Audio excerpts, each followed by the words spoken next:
Hello दोस्तों, welcome back to our YouTube channel Tilak Academy. एक बार फिर से आपका बहुत बहुत स्वागत है। जैसा कि आप सभी जानते हैं कि हमारी फिजिक्स की क्लासेस चल रही है। इसके पहले मैं आपको दो वीडियो प्रोवाइड कर चुका हूं। एक था यूनिट और मेजरमेंट यानी मात्रक और मापन, पहला वीडियो उसका थ्योरी था, जो कि मैंने पूरा एनसीईआरटी और previous year question paper based theory बनाई है आप लोगों के लिए, पूरा सर्च करके एक जगह कंटेंट को इकट्ठा कर करके। और मैंने आपको बताया था, आश्वासन भी दिया था कि वहां से बाहर क्वेश्चन बनने की संभावना बिल्कुल ना के बराबर है। तो अगर वो दो वीडियो आपने नहीं देखी है तो डिस्क्रिप्शन में मैं उसका लिंक दे दूंगा, आप वहां से क्लिक करके उन वीडियोज़ को देख सकते हैं। और फिर ये हमारा थर्ड पार्ट है फिजिक्स की क्लास का, यहाँ से कंटिन्यू कर सकते हैं। आज का जो वीडियो होगा उसमें हम देखेंगे कुछ महत्वपूर्ण परिभाषाएं, भौतिक राशियों की बात करेंगे और बात करेंगे क्या क्या हम पढ़ने वाले हैं, ये मैं आगे आपको ज़रूर बताऊंगा। तो उससे पहले एक रिमाइंडर कि अगर आपने अभी तक चैनल को सब्सक्राइब नहीं किया है कर लीजिए। पास ही में एक बेल आइकॉन बनकर आएगा, उस पर क्लिक करके ऑल पे ज़रूर क्लिक कीजिएगा ताकि आपको लेटेस्ट वीडियो का नोटिफिकेशन मिलता रहे। आइए शुरुआत करते हैं हमारे वीडियो की। तो आज के पर्टिकुलर वीडियो में हम भौतिक राशियों के बारे में पढ़ेंगे और इसमें हम पढ़ेंगे सदिश राशियाँ क्या होती है, अदिश राशियाँ क्या होती है, दूरी क्या होता है, विस्थापन क्या होता है, चाल क्या होता है, वेग क्या होता है और त्वरण क्या होता है। एक बार इंग्लिश में इन सबके नाम मैं आपको बता देता हूँ। यहाँ पे लिखना मैं शायद भूल गया स्लाइड में, लेकिन आपको मैं बता देता हूँ। सदिश का मतलब होता है वेक्टर और अदिश का मतलब होता है स्केलर। तो वेक्टर और स्केलर क्वांटिटी हमको पढ़ना है इंग्लिश वालों के लिए। दूरी यानी कि डिस्टेंस हमको पढ़ना है। विस्थापन यानी डिस्प्लेसमेंट हमको पढ़ना है। चाल का मतलब स्पीड हमको पढ़ना है। वेग का मतलब होता है वेलोसिटी, ये हम पढ़ेंगे। और त्वरण का मतलब होता है एक्सेलरेशन। इतनी चीज़ों की बात करेंगे। और जहाँ जहाँ से प्रश्न एग्जाम में पूछे गए हैं, प्रीवियस ईयर के क्वेश्चन मैंने खोद करके निकाले हैं। जितनी भी आपकी पीईबी की परीक्षा हुई है, रेलवे की परीक्षा हुई है, जहाँ जहाँ इसमें से प्रश्न पूछे गए हैं, और इसी तरह से सीरीज़ को डिज़ाइन किया गया है कि सब कुछ आपका कवर हो जाए। इसके बाद में आपको कोई टेंशन लेने की ज़रूरत नहीं पड़ेगी, ठीक है।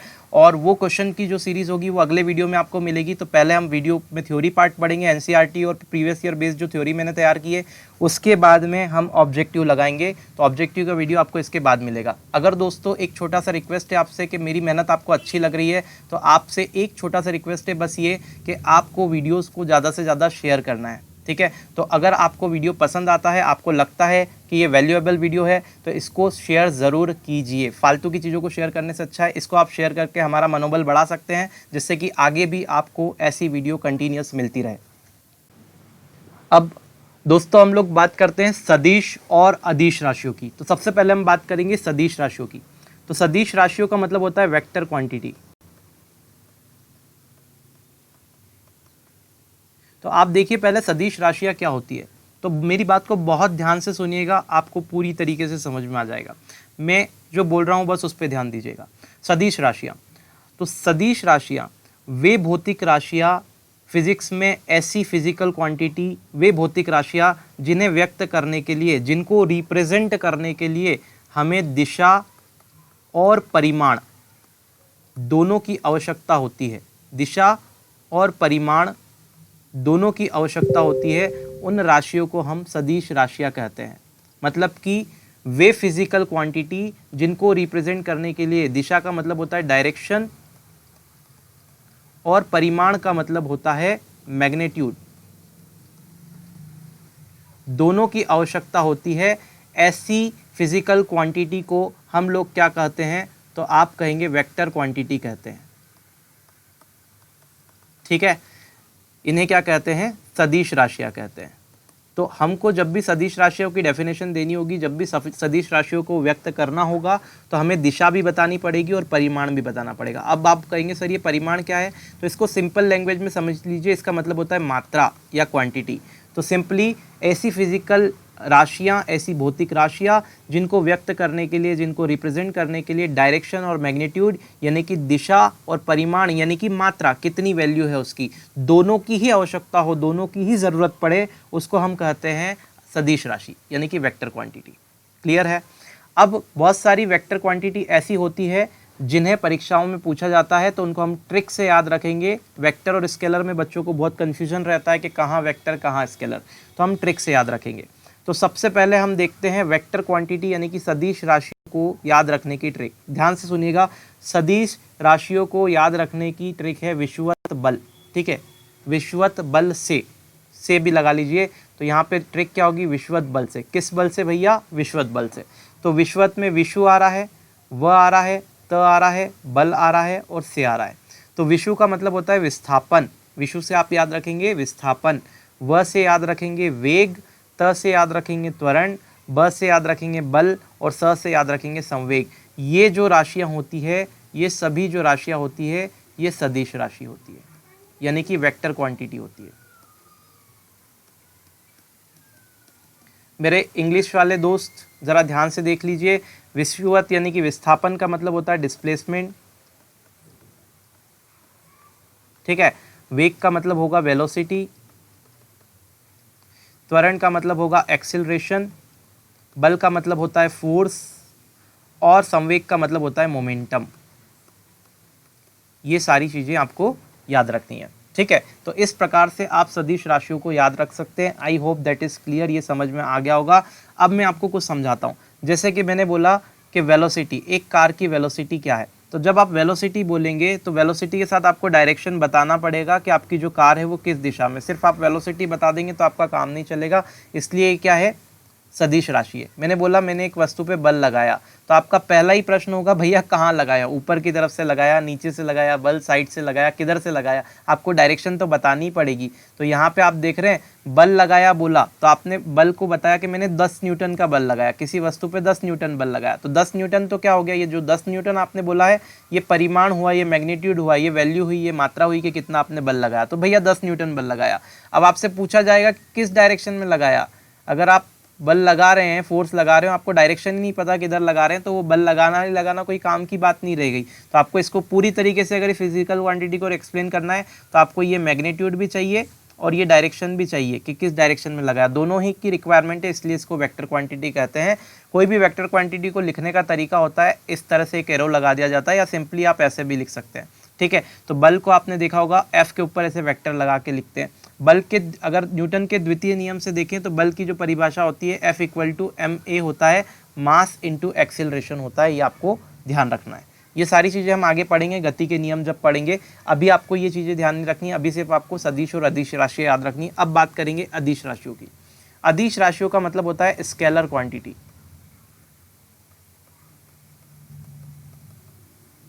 तो अगर स्केलर क्वांटिटी की बात करें तो फिजिक्स में ऐसी राशियाँ जिनको व्यक्त करने के लिए, बहुत ध्यान से सुनिएगा, इसकी डेफिनेशन और आसान है। तो फिजिक्स में वे राशियाँ जिनको व्यक्त करने के लिए सिर्फ मुझे मैग्नीट्यूड की आवश्यकता होती है, मैग्नीट्यूड की आवश्यकता होती है, डायरेक्शन की कोई रिक्वायरमेंट नहीं है, डायरेक्शन रिक्वायरमेंट नहीं है। मतलब वे फिजिकल राशियाँ, वे भौतिक राशियाँ जिन्हें व्यक्त करने के लिए सिर्फ परिमाण या कहूँ मात्रा की आवश्यकता होती है, डायरेक्शन यानी कि दिशा की कोई आवश्यकता नहीं होती। जिनको व्यक्त करने के लिए परिमाण की आवश्यकता हो, दिशा की कोई आवश्यकता न हो, ऐसी राशियों को हम क्या कहते हैं, अदिश राशियाँ कहते हैं। इसका एग्जाम्पल देख सकते हैं, चाल, दूरी, द्रव्यमान, आयतन, समय इत्यादि, ये सारी राशियाँ जो है वो अदिश राशियाँ है। तो इनको याद करने की हमारी ट्रिक क्या रहेगी, तो इनको याद करने की जो ट्रिक रहेगी वो रहेगी उस आर्द्रता को चाबी दो। मान लो कि आर्द्रता कोई लड़की है, उसका नाम है, तो उस आर्द्रता को हमको क्या देना है, चाबी देना है। तो उस आर्द्रता को चाबी दो। तो ऊ का मतलब होगा ऊर्जा, यहाँ से स आ रहा है तो स का मतलब समय होगा। ये थोड़ा सा शफलिंग हो गया है ऑर्डर, इसको सही कर लीजिएगा प्लीज़। ये जो 2 है ये यहाँ नहीं आएगा, उस आर्द्रता को चाबी, और यहाँ पे आएगा 2, और 2 का मतलब होगा दाब। तो ये आप सही कर लीजिएगा, ठीक है। तो यहाँ पे आप देख रहे हैं ऊ का मतलब होगा ऊर्जा, स का मतलब होगा समय, आ से आ रहा है, आर्द्रता में आ रहा है, तो आ का मतलब होगा आयतन, द्र का मतलब द्रव्यमान, ता का मतलब ताप, को का मतलब आप कार्य समझें, चा का मतलब हो गया चाबी में, चा का मतलब हो गया चाल, और बी का मतलब हो गया क्या, यहाँ पे विद्युत धारा। देखिए बी लिखा हुआ है चाबी को, ये एक्चुअल में विद्युत धारा होता है, लेकिन याद करने के लिए हमने क्या कर लिया, बी कर लिया, वी को बी कर लिया, और बी से विद्युत धारा बोल दिया हमने। बोलते हैं ना बिहारी लोग बी का प्रयोग करते हैं, बी विद्युत को विद्युत बोलते हैं, ठीक है। तो आप ऐसे करके याद रख सकते हैं, हमको कैसे भी याद रखना है। तो ये विद्युत धारा है ना, और 2 से क्या हो गया, दाब हो गया। तो ये जो राशियाँ होती है ये कैसी राशि है, सारी की सारी अदिश राशियाँ हैं, यानी कि स्केलर क्वांटिटी है। तो ये आपको ध्यान रखना है। आई होप ये ट्रिक आपकी मदद करेगी और आप इससे सीधे याद रख सकते हैं। अब परीक्षा में क्वेश्चन क्या आता है, आपको सीधे बोल देगा कि बताइए आयतन कैसी राशि है, तो आपको बताना पड़ेगा अदिश है। कार्य कैसी राशि है, तो अदिश राशि है। ताप कैसी है, अदिश राशि है। चाल पूछे, अदिश राशि है। चाल अदिश है जबकि वेग क्या है, सदिश है। तो ये आपको ध्यान रखना है। ये क्लासिफिकेशन के लिए ही मैंने सारी चीज़ें बताई है। तो एक छोटा सा रिवीजन देख लेते हैं। जिन राशियों को व्यक्त करने के लिए दोनों लग रहा है, मैग्नीट्यूड और डायरेक्शन दोनों की रिक्वायरमेंट है, सदिश। जिसमें सिर्फ मैग्नीट्यूड की रिक्वायरमेंट होती है, डायरेक्शन की कोई रिक्वायरमेंट नहीं है, वो अदिश राशि है। आगे बढ़ जाते हैं। अब बात करते हैं डिस्टेंस की, कि दूरी क्या होती है। तो डिस्टेंस का मतलब होता है कि कोई भी दो बिंदु, मतलब आपको स्टार्टिंग पॉइंट है एक आपके पास में और एक आपके पास में लेट सपोज एंडिंग पॉइंट है, ठीक है। अब मुझे यहाँ से यहाँ तक जाना है, तो आप यहाँ से यहाँ तक अगर जाएंगे तो तीन रास्ते, यहाँ से ऐसे जा सकते हैं, ऐसे जा सकते हैं और सीधे भी जा सकते हैं, ठीक है। तो जिस भी रास्ते को आप फॉलो करते हुए जा रहे हैं, उस रास्ते की लंबाई को ही क्या कहते हैं, दूरी। उस रास्ते की लंबाई को क्या कहते हैं, दूरी। तो एक बिंदु से दूसरे बिंदु तक जाने में लिए गए रास्ते की लंबाई को हम दूरी कहते हैं। ये डेफिनेशन आप ध्यान रख लीजिए। डेफिनेशन नहीं, सीधे समझिए, कॉन्सेप्ट है कि एक पॉइंट से दूसरे पॉइंट तक अगर हमको जाना है तो जाने में जो रास्ता हम कवर करेंगे, उस रास्ते की लंबाई को, पथ की लंबाई को ही दूरी कहा जाएगा। और दूरी एक अदिश राशि है। दूरी कैसी राशि है, तो अदिश राशि है। अदिश का मतलब क्या होता है, स्केलर क्वांटिटी है, ठीक है। तो दूरी एक स्केलर क्वांटिटी है, अदिश राशि है। आई होप इतनी बात आपको समझ में आ गई होगी। अब अगर मैं बात करूं तो आप यहाँ पे एक डायग्राम देख पा रहे हैं।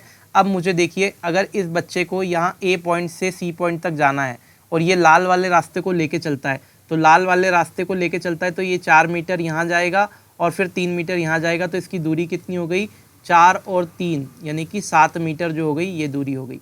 अगर ये बच्चा ए से बी तक सीधे इस रास्ते को फॉलो करते हुए जाता है जो आपका यहाँ बना हुआ है, तो आप देख रहे हैं ये रास्ते में, अगर आपसे बोले कि ये रास्ते को फॉलो करते हुए दूरी कितनी हो गई, तो आप बोलोगे सर 5 मीटर दूरी हो गई, ठीक है। बात समझ में आई। तो जब ये इस रास्ते को फॉलो करते हुए जाएगा तो दूरी 7 मीटर होगी, इस रास्ते को फॉलो करते जाएगा तो दूरी 5 मीटर होगी। तो ये तो बात हुई हमारी दूरी की, कि दूरी होता क्या है एक्चुअल में। आपने यहाँ से जाना कि दूरी क्या होता है। अब मेरी बात को बहुत ध्यान से सुनिएगा, मैं यहाँ पे आपको और भी कुछ चीज़ें बताना चाहता हूँ। अब मैं आपको बताऊँगा विस्थापन क्या होता है, ठीक है। तो विस्थापन का मतलब क्या होता है कि दो बिंदुओं के बीच, विस्थापन में हमेशा दो चीज़ें देखते हैं। एक तो इनिशियल पॉइंट देखा जाता है, डिस्प्लेसमेंट में 2 पॉइंट देखते हैं, इनिशियल पॉइंट और फाइनल पॉइंट। आपको कितना रास्ता बंदे ने चला उससे कोई मतलब नहीं, सीधे इनिशियल और फाइनल पॉइंट। तो दो बिंदुओं के बीच की जो न्यूनतम दूरी होती है, मिनिमम डिस्टेंस होती है, सबसे मिनिमम, उसको हम क्या बोलेंगे, डिस्प्लेसमेंट कहेंगे, विस्थापन कहेंगे। देखिए यहाँ स्टार्टिंग पॉइंट ये है और एंडिंग पॉइंट ये है। तो अगर स्टार्टिंग और एंडिंग पॉइंट की मिनिमम डिस्टेंस देखें तो यहाँ से यहाँ तक की न्यूनतम दूरी क्या है, वो ये है, ये जो ब्लैक एरो बना हुआ है ये। और इसी को हम क्या कहते हैं, डिस्प्लेसमेंट कहते हैं। आप देख पा रहे हैं स्क्रीन पे डिस्प्लेसमेंट है। जबकि अगर ये बंदा इस पाथ को फॉलो करते हुए जाए ऐसे, तो ये क्या कहलाएगी, दूरी कहलाएगी कि कितना चला है। अब यहाँ पे देखिए, पहले वाले केस में भी अगर आपसे पूछे दूरी कितनी तय करी बंदे ने, तो लाल वाले पाथ को फॉलो करते हुए 7 मीटर, और आपसे बोले कि यहाँ पे इस पर्टिकुलर केस में विस्थापन बता दो, तो ये इनिशियल पॉइंट है, ये बंदे का फाइनल पॉइंट है। तो इसके बीच की जो शॉर्टेस्ट डिस्टेंस होगी, जो मिनिमम दूरी होगी, जो सबसे कम से कम हो सकती है, उसी को मैं विस्थापन कहूँगा। और ये विस्थापन कैसा हो गया, ए से सी तक गया बच्चा 5 मीटर। तो यहाँ विस्थापन अगर इस केस में निकालने का बोले तो वो क्या हो जाएगा, 5 मीटर। अन्यथा अगर विस्थापन का नहीं पूछा है तो दूरी आप बता सकते हैं पाथ को फॉलो करते हुए। अब ये देखिएगा, विस्थापन जो होती है ये सदिश राशि है। विस्थापन सदिश है, मतलब इसमें आपको डायरेक्शन भी इंक्लूड करने पड़ेगा। अगर आप विस्थापन बता रहे हैं तो आपको बताना पड़ेगा कि ए से बी तक जा रहा है बच्चा, या सॉरी ए से सी तक जा रहा है बच्चा, या सी से ए तक जा रहा है, ठीक है। अगर ए से सी तक जा रहा है तो विस्थापन ए सी होगा इस तरह से, और सी से ए तक आ रहा है तो विस्थापन सी ए होगा इस तरह से। ये बड़ी डीप, ये थोड़ी आगे डीप की बात होगी, ये बात आपको ध्यान नहीं रखनी है। सिर्फ दूरी और विस्थापन का अंतर कितना है, तो तय किए गए पथ की लंबाई, जो आपने पाथ ट्रेवल किया है उसकी लंबाई को दूरी कहते हैं। जो आपने, अगर आप बात करें विस्थापन की, तो इनिशियल पॉइंट और फाइनल पॉइंट, जहां से आपने शुरू किया है और जहां आपने खत्म किया है, उन दोनों के बीच की, उन दोनों बिंदुओं के बीच की न्यूनतम दूरी को ही विस्थापन कहा जाता है। यह एक सदिश राशि है और यह एक अदिश राशि है। I hope that is clear, ये आपको फंडा क्लियर हो गया होगा। अब बात करेंगे स्पीड की आगे इस वीडियो में। तो आप सभी को पता है speed equal to distance upon time होता है।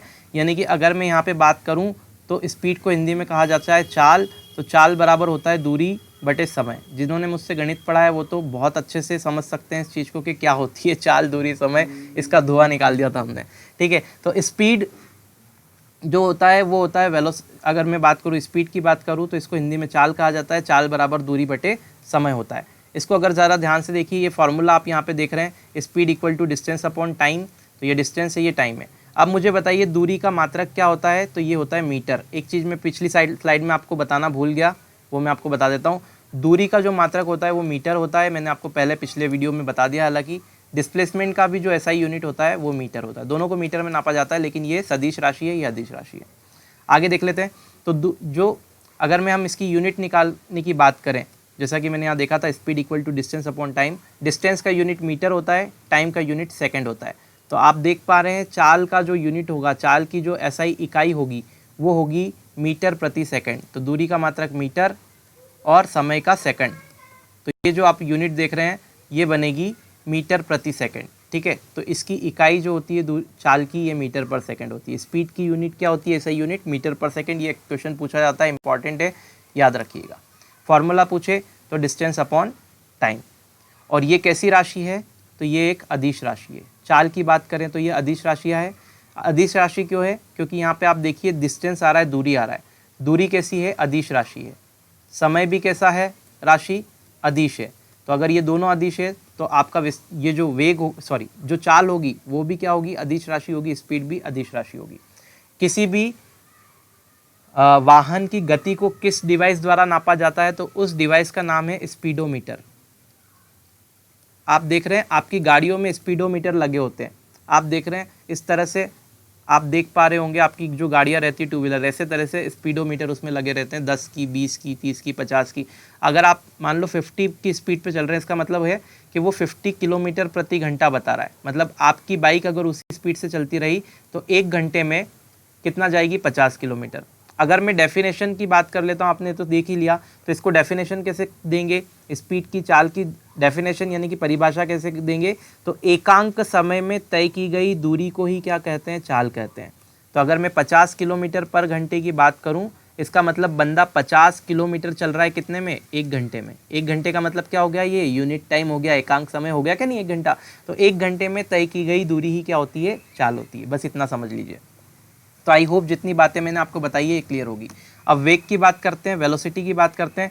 जो जैसे कि आपने देखा कि स्पीड जो होता है वो डिस्टेंस अपॉन टाइम होता है, ऐसे ही वेलोसिटी जो होता है वो change in position upon time होता है, या फिर मैं कहूँ डिस्प्लेसमेंट अपॉन टाइम होता है। तो जो वेलोसिटी होगा वो होता है आपका डिस्प्लेसमेंट अपॉन टाइम। हिंदी में से कहते हैं वेग, और वेग जो होता है वो होता है विस्थापन बटे समय। तो विस्थापन बटे समय होता है। अगर ये ऐसा होता है तो विस्थापन को भी किस में नापा जाता है, मीटर में। तो विस्थापन की यूनिट हो गई मीटर, समय की हो गई सेकंड, तो पर लगा के डिवाइड करके समय का लिए सेकंड लिख दिया। तो विस्थापन की जो इकाई होगी वो भी क्या होती है, मीटर पर सेकंड होती है। या सॉरी, वेलोसिटी, वेग की जो इकाई होती है वो भी क्या होती है, मीटर प्रति सेकंड होती है। आपको ध्यान रखना है। लेकिन वेग जो है वो एक सदिश राशि है। तो आप देख पा रहे हैं, जान पा रहे हैं ये अंतर क्या है कि स्पीड एक अदिश राशि है, चाल एक अदिश राशि है, जबकि वेग क्या है, एक सदिश राशि। I hope that is clear.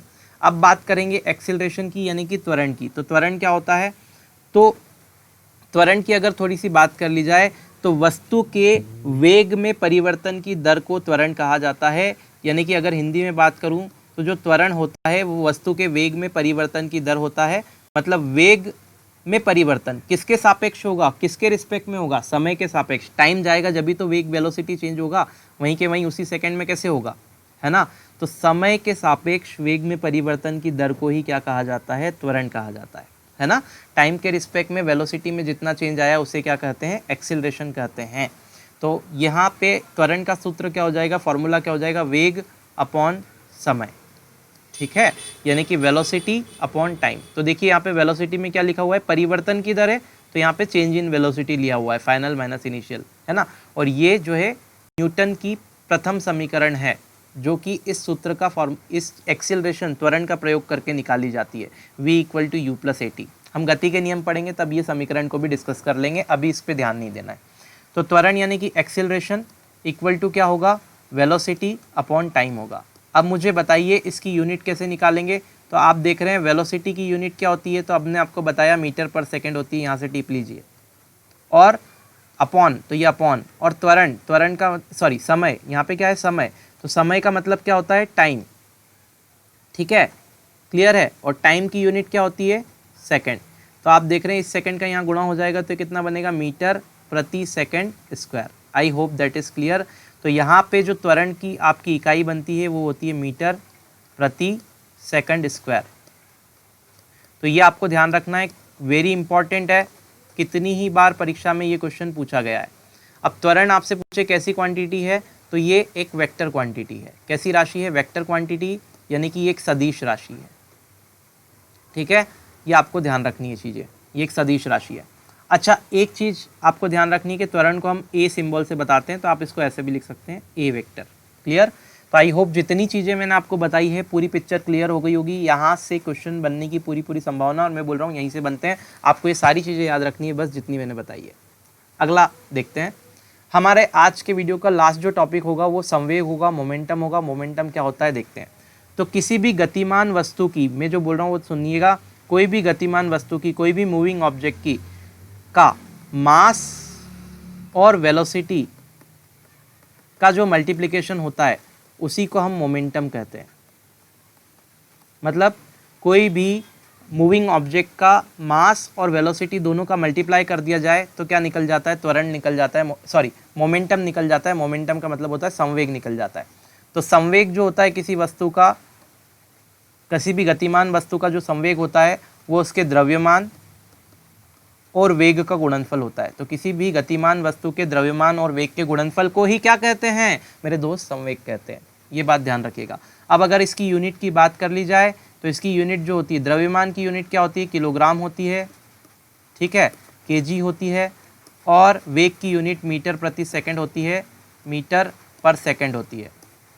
तो इसमें मैंने देखा कि अगर मैं यूनिट संवेग की निकालना चाहता हूँ, मोमेंटम की यूनिट होगी निकालना चाहता हूँ तो किलोग्राम मीटर पर सेकंड होती है। तो यहाँ पे मोमेंटम की जो यूनिट होगी वो कुछ इस तरह से लिखी जाएगी, केजी मीटर पर सेकंड। हिंदी में लिखेंगे तो ऐसे लिखेंगे, किलोग्राम मीटर प्रति सेकंड। ये आपकी मोमेंटम की यूनिट होती है, ये आपको ध्यान रखना है।